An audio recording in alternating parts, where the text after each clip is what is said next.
ती दिलीप कडवापुसे यांची मोठी मुलगी आहे. खरं तर आज काय बोल माझ्यासाठी शब्दच नाही आहे. आणि पण आजचा क्षण हा माझ्यासाठी, माझ्या कुटुंबासाठी खरंच अस्मरणीय क्षण आहे. आजच्या दिवसाची आज जे मी काय तुटकं जे बोलणार आहे, कारण की आजच मला माझ्या वडिलांसाठी बोलण्यासाठी वेळ भेटणार आहे. इतक्या दिवस मी माझ्या वडिलांच्या खूप धाकात होते, कारण की त्यांचा स्वभाव कडक, पण मला असं खरंच वाटते की त्यांचा हा स्वभाव होता, हा मुलीसाठी किंवा मुलांसाठी हा किती महत्त्वाचा असतो. आणि प्रत्येक वडिलांचा असा स्वभाव असतो, त्यामुळेच आपण वडिलांचा रिस्पेक्ट करतो किंवा आपण काही गोष्टी वगैरे असतो तर शेअर करतो. खरं तर त्यांचा प्रवास हा नेहमी संघर्षाकडनं कर्तृत्वाकडे जाणारा प्रवास होता. लहानपणापासूनच त्यांचं शेतकरी कुटुंब असल्यामुळे त्यांना नेहमी कष्ट आणि जिद्द याचा वारसा मिळाला. त्याच पुढे त्यांनी SSC मध्ये, मला आठवतं माझे पप्पा मला शेअर करत होते की त्यांचं SSC मध्ये आणवापाडा हे छोटं गाव होतं, तिथे त्यांची शाळा होती. तिथे ते कोदेश्वर हे छोटंसं गाव होतं, तिथे ते आहे, तिथून ते अपडाऊन आणवापाड्याला करायचे आणि त्यांनी SSC मध्ये प्रथम क्रमांक मिळवला.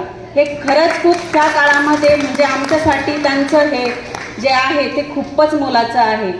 आणि त्यानंतर त्यांनी जे पुढे आहे ITI ला त्यांनी प्रवेश घेतला आणि त्यामध्ये त्यांनी उच्च गुण प्राप्त केले. त्यानंतर खरं तर त्यांचा प्रवास हा बजाज ऑटो संभाजीनगर येथे चालू झाला. पण त्यांचा जो मोठा प्रवास होता तो चालू झाला महाराष्ट्र राज्य मार्ग परिवहन महामंडळातूनच. यानंतर त्यांनी त्यांचा मोठेपणा यातच संपत नाही, तर ते घराचे मोठे बंधू असल्यामुळे त्यांनी घरादाराची जबाबदारी घेतली. आपले भावंड, त्यांचा विवाह, त्यांचा संसार याची त्यांनी कुठलीही तक्रार आपल्या आईवडिलांकडे केली नाही आणि त्यांच्या ज्या जबाबदाऱ्या आहेत त्यांनी त्या पूर्णपणे पार पाडल्या. त्याचबरोबर आम्ही तिघं भावंड, आमचे शिक्षण, आमचं सर्व, आम्हाला पैसे पुरवणे. मी आता हे बघतीये, मला खरंच ऊर भरून येते आज की माझ्या वडिलांनी खरंच इथे काम केले. STच्या खाली त्यांचे कपडे, त्यांचे हे, कारण की आम्ही आता एवढ्या मोठमोठ्या कॉर्पोरेट कंपन्यांमध्ये काम करतोय, याचं सर्व श्रेय जातं हे माझ्या वडिलांना, त्यांच्या कष्टांना, त्यांच्या प्रामाणिकपणांना आणि त्यांच्या कर्तृत्वाला.